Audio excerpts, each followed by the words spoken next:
Hello, my name is Dr. Alexandra Dubinsky, and I'm a urogynecologist and women's health specialist. I help women to live their best life by improving their pelvic, sexual, and hormonal health. This week, we have been discussing an overreactive bladder, condition associated with urinary urgency, frequency, nighttime voids, and uncontrollable loss of urine associated with urge to go. This week, I would like to share with you what to expect at your first doctor's visit with urogynecologist and how to prepare for it. First, make sure that you fill out all the forms that the urogynecology office sent to you. Write down all the surgeries that you ever had, especially on your stomach. Write down all the medication that you take and its doses. Ideally, you should fill out a bladder diary for at least 2 days before your appointment. It doesn't have to be right immediately before your appointment or 2 consecutive days. It could be 2 different days whenever is convenient for you. You can learn how to fill out the bladder diary in my prior video. When you come to the office, expect that you will be asked to get undressed from the waist down. When we urogynecologists perform the pelvic exam, we usually look at the quality of tissue, at the strength of pelvic floor muscles, and look at any changes in your pelvic anatomy, like prolapse or some tissue laxity that would suggest the etiology of your urinary urgency and all your urinary symptoms.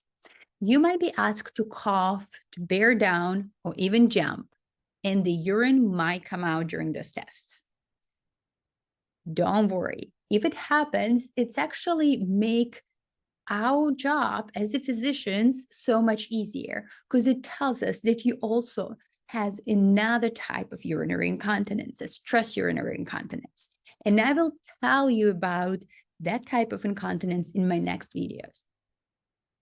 So after you do a pelvic exam, usually you will be asked to empty your bladder and the urine will be sent for urinalysis to check for any blood cells, any signs of infection. And this test may take 1 or 2 days to come back. Your bladder will be checked to see how well you empty your bladder. And it can be done with a small ultrasound or with a small catheter that inserted in a urethra. Both tests are basically the same. If doctors feels that there is something else going on, he or she may order another testing that's usually not a routine testing, but can be done in more complicated cases. For example, cystoscopy. Cystoscopy is the way how we can look inside of your bladder with a small camera and see if there is any pathology, any tumors visible in a bladder or urethra. Another test is urodynamics.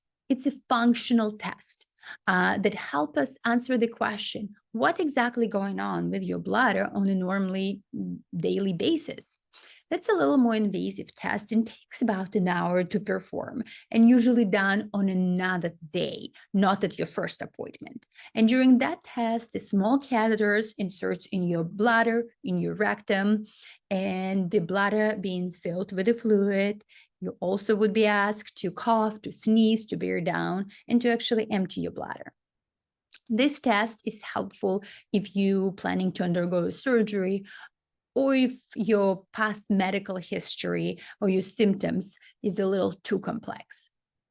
Sometimes the kidney ultrasound is also necessary, and it's usually done at other facility with ultrasonographer.